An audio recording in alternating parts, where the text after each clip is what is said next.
तो वहीं social media company Meta ने प्रधानमंत्री मोदी की फेसबुक पोस्ट पर अस्थायी रूप से लगी रोक के लिए बुधवार को अब माफी मांगी है। बताया जा रहा है कि कंपनी के मुख्य वैश्विक मामलों के अधिकारी यहां पर जोएल कैपलन ने कहा कि इस गलती के लिए केंद्रीय मंत्री अश्विनी वैष्णव से सीधे माफी मांगी गई है। मेटा की ओर से जारी बयान में जोएल कैपलन ने प्रधानमंत्री नरेंद्र मोदी की पोस्ट पर लगी रोक को गलती माना और ये कहा कि प्रधानमंत्री नरेंद्र मोदी की पोस्ट पर जो हमने रोक लगाई थी वो हमारी गलती थी और गलतीवश वो हुआ था और इसके लिए मैंने मेटा की ओर से मंत्री जी से माफ़ी मांगी है। और आपको बता दें कि मंत्री से मुलाकात से पहले मेटा के प्रतिनिधिमंडल ने सूचना प्रौद्योगिकी सचिव एस कृष्णन के साथ भी अलग से चर्चा की थी। तो कुल मिलाकर बात यह है कि पीएम मोदी का जो पोस्ट देखने को मिला था उस पर जब मेटा की तरफ से रोक लगाई गई और उसके बाद कल ही की जानकारी ये है, हमने इस खबर को ब्रेक भी किया था कि मेटा को अब तलब कर दिया गया है। मेटा के अधिकारियों को तलब कर दिया गया है कि आप ऑन टेबल आइए, जवाब दीजिए आखिर ऐसा क्यों हुआ, इसके पीछे का कारण क्या है।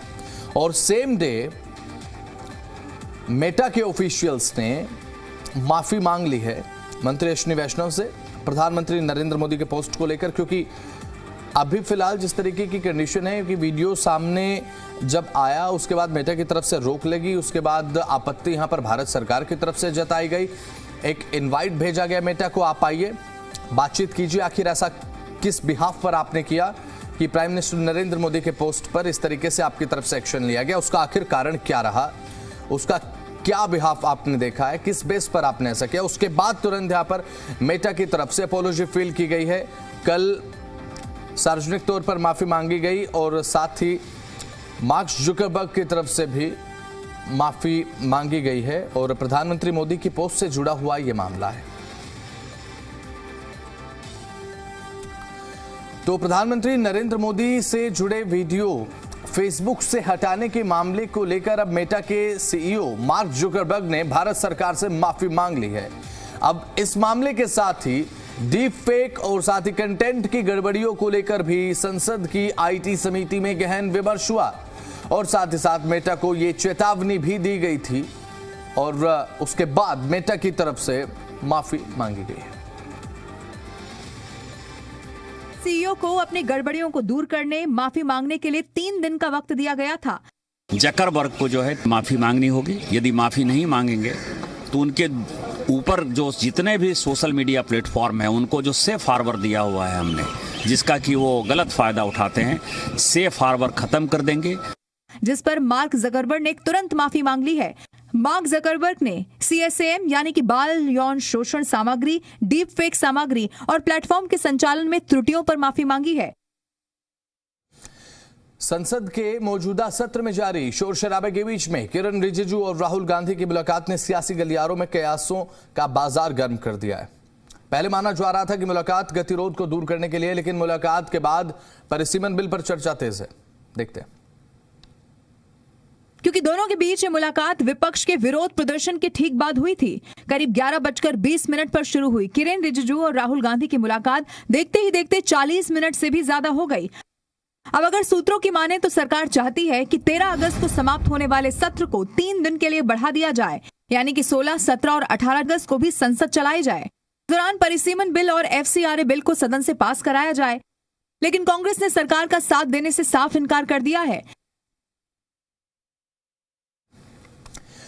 यूपीआई भुगतान पर संभावित शुल्क लगाए जाने की चर्चाओं के बीच में आम लोगों की प्रतिक्रियाएं भी सामने आई हैं। लोगों का कहना है कि डिजिटल इंडिया की सबसे बड़ी सफलता बन चुके यूपीआई ने रोजमर्रा के लेन देन के बेहद आसान तरीके को उजागर किया और छोटी खरीदी से लेकर बड़े भुगतान तक कुछ ही सेकंड्स में मोबाइल के जरिए भुगतान हो जाता है। और ऐसे में अगर यूपीआई पर किसी तरीके की अतिरिक्त शुल्क लगाया जाता है तो इसका सीधा असर आम लोगों और छोटे कारोबार पर पड़ेगा।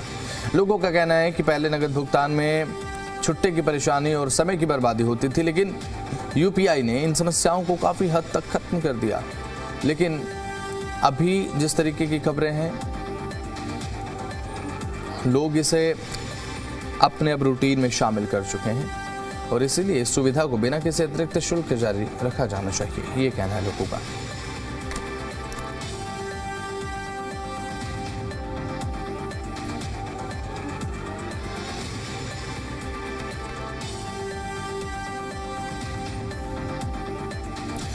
तो वहीं दिल्ली के इंद्रपुरी इलाके में बात करें तो पुलिस ने अवैध जुए के अड्डे का भंडाफोड़ किया। पश्चिमी जिला स्पेशल स्टाफ की टीम ने कार्रवाई करते हुए 15 जुआरियों को गिरफ्तार किया। पुलिस के मुताबिक आरोपियों के कब्जे से 3,61,000 रुपए की नकदी और जुआ खेलने का सामान बरामद किया गया। पश्चिमी जिला डीसीपी हरेश्वर वी स्वामी ने बताया कि छापेमारी के दौरान सभी आरोपी मौके से जुआ खेलते हुए मिले।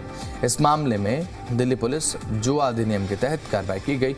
जांच में सामने आया कि इंद्रपुरी निवासी तांबी उर्फ गणेश इस जुए के अड्डे को संचालित करता था, जो छापेमारी के समय मौके पर मौजूद नहीं था। उसका भाई कृष्णा मौके पर जुए का संचालन करता मिला और इसे पुलिस ने फिलहाल गिरफ्तार कर लिया है। फिलहाल पुलिस इस मामले की में आगे की जांच कर रही है, मुख्य आरोपी की तलाश जारी है।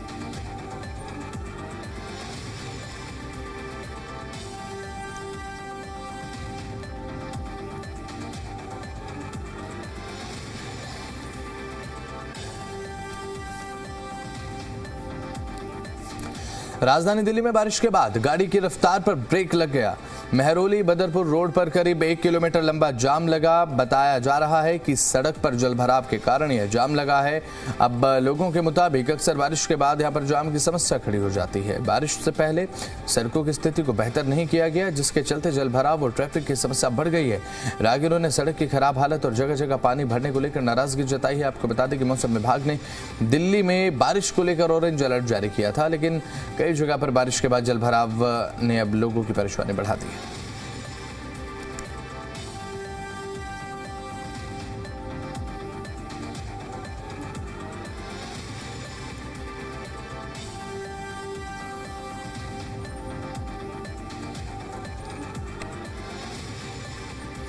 हिमाचल प्रदेश और उत्तराखंड में लगातार हो रही भारी बारिश का असर अब यमुना नदी पर साफ दिखाई देने लगा है। यमुना नगर में हथनीकुंड बैराज पर यमुना का जलस्तर तेजी के साथ बढ़ने लगा है। बढ़ते जलस्तर को देखते हुए बैराज के कई गेट्स को खोल दिया गया है। पानी दिल्ली की तरफ छोड़ा जा चुका है और इससे देश की राजधानी की बात करें तो टेंशन बढ़ती हुई नजर आ रही है। क्योंकि यमुना नदी में जो उफान आया है उसको देखते हुए प्रशासन ने हथनीकुंड बैराज से 18 में से 15 गेट खोल दिए हैं और हजारों क्यूसेक पानी दिल्ली की ओर छोड़ दिया है। अधिकारियों के मुताबिक बैराज से 63,110 क्यूसेक सरप्लस छोड़ा गया, जो अगले 72 घंटे में दिल्ली पहुंच जाएगा। फिलहाल दिल्ली में यमुना का लेवल अभी खतरे के निशान से काफी नीचे है, लेकिन जब बैराज का पानी दिल्ली तक पहुंचेगा तो जैसे ही लेवल 204.5 मीटर तक पहुंचेगा, दिल्ली में खतरे की घंटी बज जाएगी। तो खबरों में आगे बढ़ते हैं। दिल्ली में एक बार फिर से ओजोन की जमीन पर बुलडोजर एक्शन हुआ है। वजीराबाद थाना क्षेत्र के जगतपुर गांव में बुलडोजर कार्रवाई से हड़कंप मच गया। कोर्ट के आदेश के बाद प्रशासन ने यमुना खादर में ओजोन की जमीन पर बनी सुखचैन वाटिका और साथ ही बाबा श्यामगिरी महाराज के नाम से संचालित नर्सरी को बुलडोजर से ढहा दिया है। भारी पुलिस बल की मौजूदगी में कार्रवाई को अंजाम दिया गया। प्रशासन का कहना है कि ये कार्रवाई कोर्ट के आदेशों के बाद हुई है। स्थानीय लोगों में कार्रवाई को लेकर नाराजगी देखने को मिली। लोगों का आरोप यह है कि प्रशासन ने मानवीय पहलुओं को नजरअंदाज कर दिया, सीधे बुलडोजर चला दिया गया। और उनका यह कहना है कि इन जगहों पर लंबे समय से वो शादी विवाह कर सामाजिक कार्यक्रम आयोजित कर रहे थे और इसके कई लोगों का रोजगार भी प्रभावित हुआ है। स्थानीय लोगों ने सरकार पर तानाशाही रवैया अपनाने का आरोप लगाया।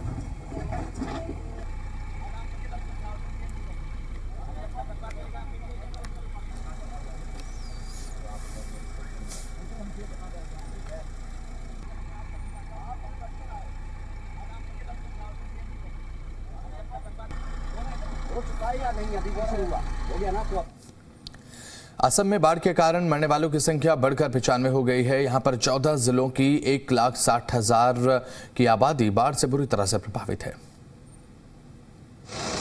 ऐसे में अब केंद्र और राज्य सरकार ने मिलकर राहत और पुनर्वास का काम शुरू किया। केंद्रीय स्वास्थ्य मंत्री जेपी नड्डा ने न सिर्फ प्रभावित इलाकों का हवाई सर्वे किया, बल्कि सीएम हिमंता के साथ ट्रैक्टर से बाढ़ पीड़ितों के बीच पहुंचे और उनके दर्द को समझा। केंद्रीय स्वास्थ्य मंत्री जेपी नड्डा ने असम के मुख्यमंत्री हिमंत बिस्वा शर्मा के साथ शिवसागर जिले के बाढ़ प्रभावित बिहुबोर और नेपाली खुती क्षेत्रों का दौरा किया। इस दौरान उन्होंने बाढ़ से प्रभावित परिवारों से बातचीत की और जमीनी हालात का जायजा लिया। असम में और साथ ही बिगड़ते हुए हालात को देखते हुए बारिश से बिगड़ते हुए हालात 6 और लोगों की जान गई है। अभी तक 95 लोगों की जान जा चुकी है। बाढ़ की चपेट में असम के 14 जिले के 1,60,000 लोग हैं जो प्रभावित हैं। बाढ़ बारिश के चलते 6 और लोगों की जान जाने की खबर मिल पा रही है। अभी तक 95 लोगों की मौत हो गई है। बाढ़ की चपेट में अब 1.6 लाख लोग हैं, बाढ़ से प्रभावित हैं। असम में बाढ़ बारिश का सिलसिला लगातार जारी है।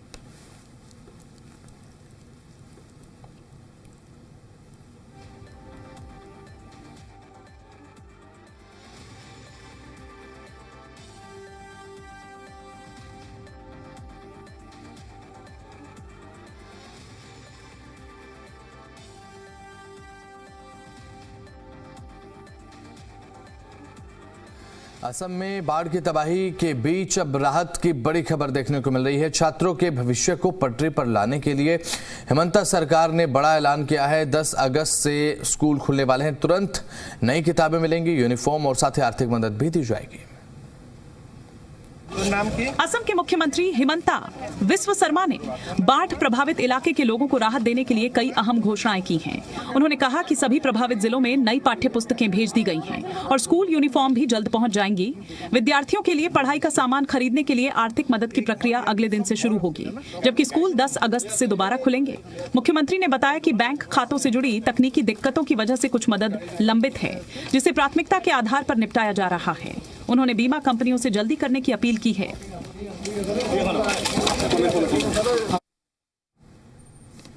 असम से बड़ी खबर यह है कि बाढ़ की चपेट में अब शिवसागर जिला आ चुका है। शिवसागर में जनजीवन पूरी तरह से अस्त व्यस्त हो चुका है। बाढ़ से हजारों लोग बेघर हुए हैं। राहत शिविरों में रहने के लिए लोग मजबूर हैं। बाढ़ की चपेट में इस समय शिवसागर जिला जीवन अस्त व्यस्त है। हजारों लोग प्रभावित हैं, बेघर हो चुके हैं। लोग अपने घरों को छोड़ने के लिए मजबूर हो चुके हैं क्योंकि जल भराव इतना है, घर जो है वो पानी में डूबे नजर आए। और उसके बाद का आफ्टर इफेक्ट ये है कि लोग पलायन करने को मजबूर हो चुके हैं। राहत शिविरों में रहने के लिए इस समय लोग मजबूर हैं। इस समय की बड़ी जानकारी आपके स्क्रीन पर है और जिस तरीके से लगातार राहत शिविरों में लोग शरण लेने के लिए मजबूर हैं, यह दिखाता भी है कि अभी फिलहाल हालात कितने ज्यादा संवेदनशील बने हुए हैं।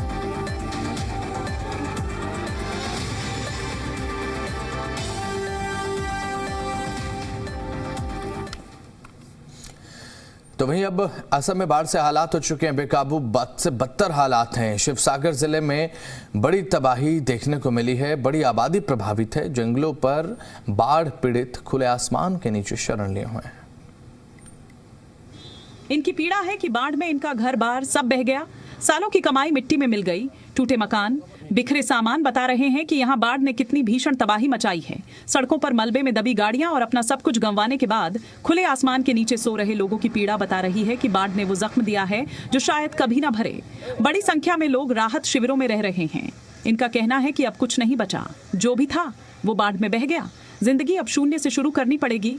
ऐसे में सरकार से लोग मदद की गुहार लगा रहे हैं। 120 करोड़ रुपए का अब टाइडल डैम, लेकिन क्या इसे निर्माण ने अब पूर्णा नदी की धारा को बदल दिया है? अब ऐसे में क्योंकि गुजरात के नवसारी में किसानों का दावा है कि डैम के पास की बात करें तो नदी का जो रुख है वो बदलने से उनकी जमीन नदी में समा गई। कटान इतना हो गया है। अब ऐसे में आखिर जिम्मेदार कौन है, बाढ़ या फिर निर्माण? कहां लापरवाही है, दिखाते हैं। गुजरात के नवसारी जिले में पूर्णा नदी में आई भीषण बाढ़ के बाद 120 करोड़ रुपए की लागत से बन रहे टाइडल डैम के पास नदी का बहाव मुड़ गया। बहाव बदलने से विरावाला गांव में किसानों की करीब 40 फीट निजी जमीन नदी में समा गई। प्रभावित किसानों का आरोप है कि टाइडल डैम निर्माण में ठेकेदारों की लापरवाही वजह से ये हालात बने हैं। जमीन कटने से किसानों की खेती पर संकट गहरा गया है। किसानों का दावा है कि इस वजह से वे आर्थिक बर्बादी के कगार पर पहुंच गए हैं। किसानों ने मामले की जांच कर मुआवजा और जिम्मेदार लोगों पर कार्रवाई की मांग की है। हिमाचल प्रदेश में कुदरत की ऐसी मार पड़ी है कि देखकर रोंगटे खड़े हो जा रहे हैं। लगातार हो रही बारिश की वजह से जगह जगह बाढ़ जैसे हालात तो हैं। नदी नालों के उफान में पुल तक टूट जा रहे हैं। लैंडस्लाइड से सड़कें बंद हो जा रही हैं। हिमाचल प्रदेश के अलग अलग इलाकों में बारिश और बाढ़ की तबाही को दिखाने के लिए ये तस्वीरें ही काफी हैं। सिरमौर में जहां पुल धराशाही हो गया, वहीं कुल्लू में पहाड़ भर भरा कर गिर पड़ा। शिमला के पास एक पिकअप नदी में जा गिरी। देखिए कैसे सिरमौर में इस बारिश की भेंट चढ़ गए एक 72 साल पुराना पुल। नदी के तेज बहाव में पहले इसके 2 पिलर क्षतिग्रस्त हुए, फिर देखते ही देखते इसका एक बड़ा हिस्सा टूटकर नदी में समा गया। इस पुल की तरह ही कुल्लू मंडी मार्ग लैंडस्लाइड की तस्वीरें कैमरे में कैद हुई। एक तरफ नदी का रौद्र रूप तो दूसरी तरफ पहाड़ से गिरता मलबा और चट्टान, कुदरत का बेहद खौफनाक रूप यहाँ नजर आया। उत्तराखंड में भारी बारिश का अलर्ट है और कई जिलों में भारी बारिश की संभावना। देहरादून जिले में स्कूलों की छुट्टी, अब कक्षा 1 से 12वीं तक की छुट्टी कर दी गई है। चमोली जिले में भी स्कूल बंद है। आंगनबाड़ी केंद्रों में भी अब छुट्टी की बात कही जा रही है।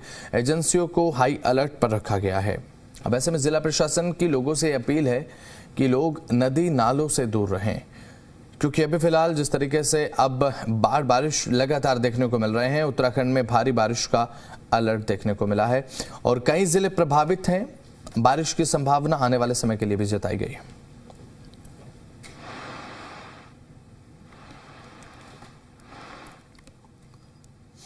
बात अगर करें उत्तर प्रदेश के शामली में मूसलाधार बारिश ने लोगों की मुश्किलें बढ़ा दी हैं। यहां बारिश आफत बनकर बरसी और महज 1 घंटे में जलभराव से हालात ऐसे हो गए कि वाहनों की आवाजाही भी अब थम गई है। देखिए सिर्फ 1 घंटे की बारिश के बाद शहर की सड़कें तालाब जैसी नजर आने लगी। कई जगह पर आवाजाही प्रभावित हो गई और ये तस्वीरें देखिए जहां एक स्कूली बस अंडरपास में जल भराव के बीच फंस गई, जिसे ट्रैक्टर की मदद से निकाला गया और बस के पीछे देखिए बाइक सवार पैदल उतरकर पानी में डूबी बाइक को खींच कर ला रहा है। कुल मिलाकर बारिश के बाद शामली की ड्रेनेज व्यवस्था नाकाफी साबित हुई, जिसके कारण इतना जल भराव हो गया कि लोगों के लिए मुसीबत खड़ी हो गई। स्थिति को देखते हुए प्रशासन ने जल भराव वाले रास्ते पर सावधानी बरतने को कहा।